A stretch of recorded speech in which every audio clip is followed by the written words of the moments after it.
Good morning बच्चों। Worksheet number 7 करेंगे। दो चर राशि वाले रेखिक समीकरण जो कि अपने प्रश्नावली 3 है।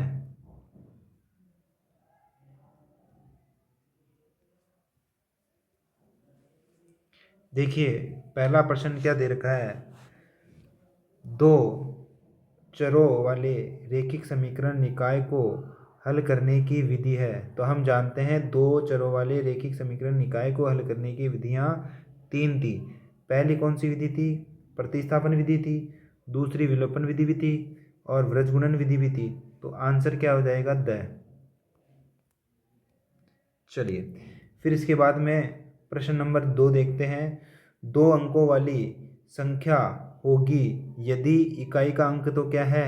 x और दाई का अंक क्या है? y। तो यहाँ अपन ने ले लिया इकाई का अंक था तो क्या हो गया? x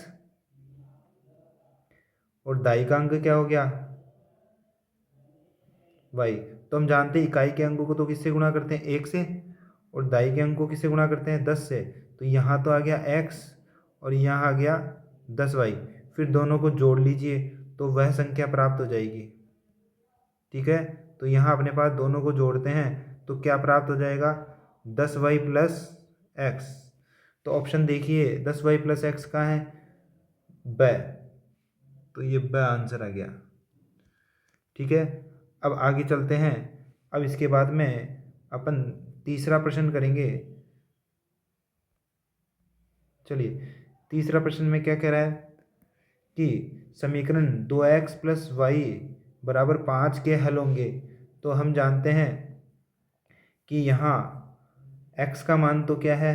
2 है और y का मान कितना है? 1 है। यदि ये मान रखने पर समीकरण संतुष्ट हो जाता है तो वह उसका हल होता है। तो x बराबर यहाँ पहले मैं ऑप्शन ए के रख रहा हूँ, तो x बराबर 2 रख दिया और y बराबर 1 रख दिया। किस में रखेंगे? इस समीकरण में रखेंगे। समीकरण क्या है? 2x प्लस वाई बराबर कितना है? 5। तो यहाँ x की जगह मैंने 2 रख दिया और y की जगह 1 रख दिया और बराबर 5 आना चाहिए। तो 2 दूनी 4, 4 और 1 5। तो ये भी 5 है, इधर भी 5 है। इसका मतलब समीकरण संतुष्ट हो रहा है। तो ऑप्शन कौन सा हो जाएगा? ए ऑप्शन हो जाएगा। आंसर यहाँ अपने पास ए आ जाएगा। ठीक है, अब इसके बाद में देखिए अपन करते हैं कौन सा सवाल करेंगे? चौथा सवाल करेंगे। देखिए चौथे सवाल में क्या दे रखा है।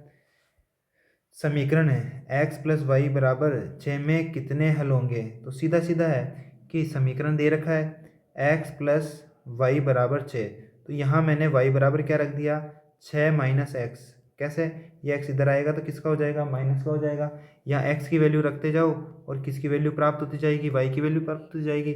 जैसे जैसे x के मान रखते जाएंगे वैसे वैसे y के मान प्राप्त होते जाएंगे। तो इससे ये पता पड़ रहा है x के कितने भी मान रख दो अनंत, और y के भी मान अनंत ही प्राप्त हो जाएंगे। तो यहाँ अपने पास जो हल निकलेंगे वो क्या निकलेंगे? अनंत हल निकलेंगे। ठीक है, आंसर क्या हो जाएगा? स। अब देखिए इसके बाद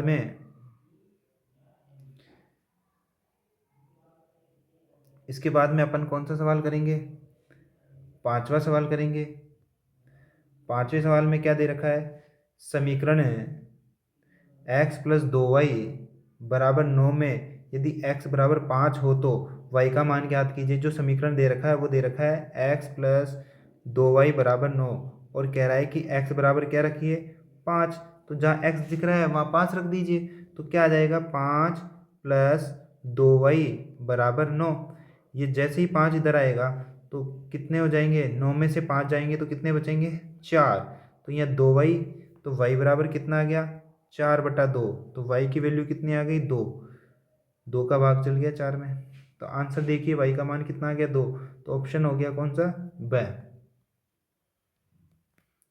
अब इसके बाद में अपन छठा प्रश्न करेंगे। छठे प्रश्न में क्या दे रखा है देखिए। समीकरण में यदि 4x प्लस 2y बराबर k में यदि x बराबर 2 और y बराबर 1 हो तो k का मान ज्ञात कीजिए। यानी x की जगह तो आपको क्या रखना है? 2 रखना है और y की जगह क्या रखना है? 1। तो यहाँ समीकरण है इसी में रख दो। 4x की जगह मैंने क्या रख दिया? 2 प्लस 2, y की जगह मैंने क्या रख दिया? 1 बराबर क्या आ गया? k। तो अब देखिए 4 को जैसे ही 2 से गुणा करते हैं तो क्या आ जाएगा, 8 प्लस 2 एकम 2 बराबर क्या आ गया के। 8 प्लस 2 बराबर कितने हो गए, 10। तो के का मान अपने पास कितना आ गया, 10। तो देखिए ऑप्शन में 10 कहीं दे रखा है क्या, चलो देखते हैं ऑप्शन।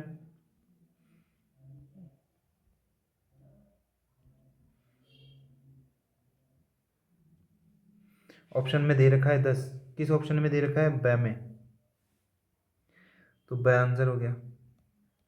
अब इसके बाद में कौन सा सवाल देखेंगे, 7वां।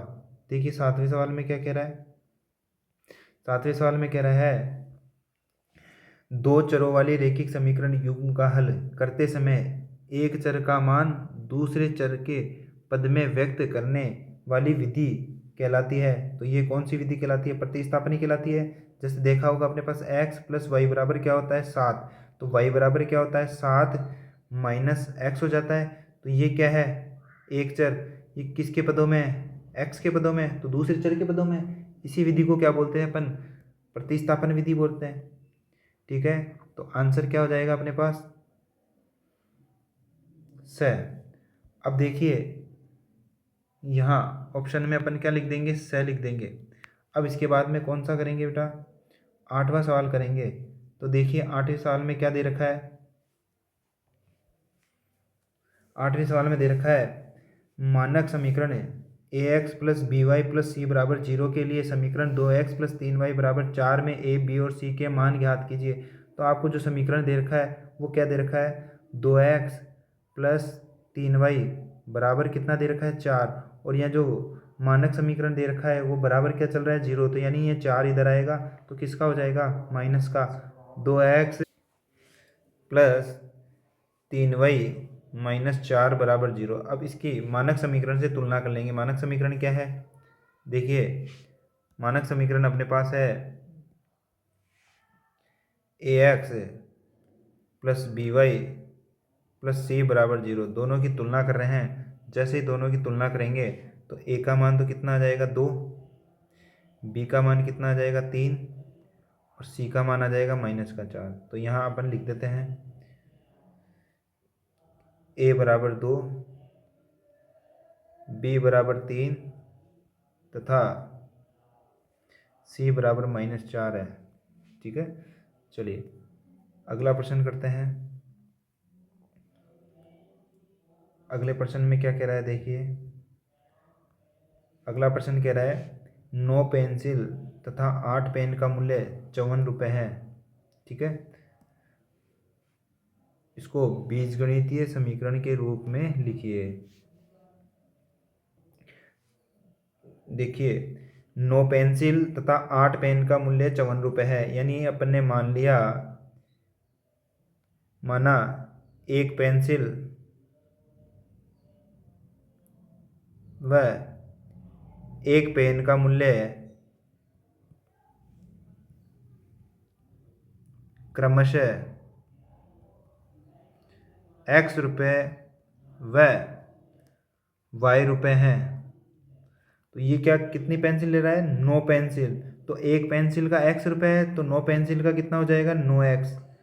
प्लस क्यों आया, साथ में और क्या खरीद रहा है, 8 पेन और खरीद रहा है। एक पेन y रुपये का है तो 8 पेन कितने के हो जाएंगे, 8y के। तो कुल मिलाकर कितने रुपए के आए, 54 रुपये के।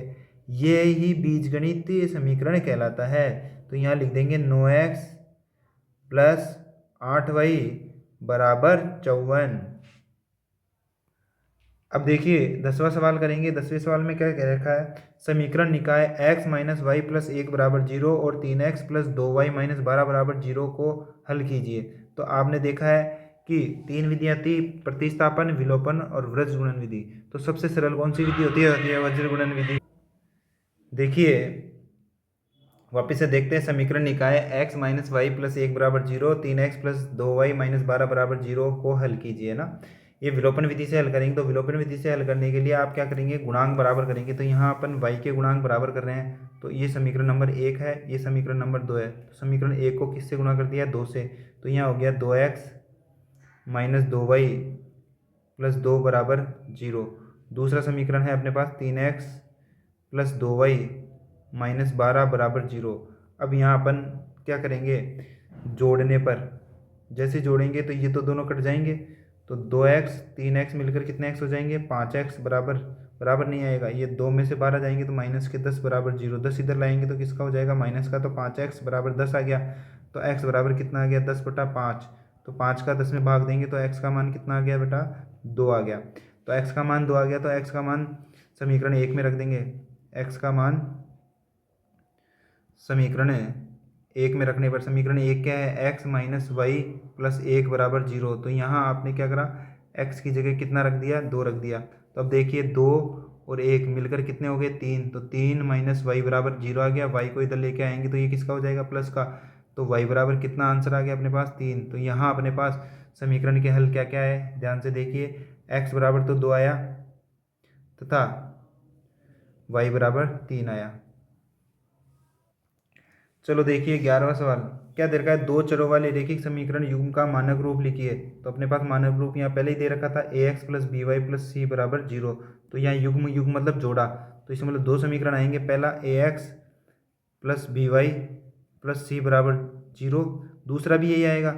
लेकिन इनमें विभेद करने के लिए अपन क्या करेंगे, यहाँ इनमें अचर पद होते हैं ना, उनको चेंज कर देंगे। ये a1 हो जाएगा, ये b1 हो जाएगा, ये c1 हो जाएगा, ये a2 हो जाएगा, ये b2 हो जाएगा और ये c2 हो जाएगा। ठीक है, ये युग्म बन गया, समीकरण युग्म। ठीक है, धन्यवाद।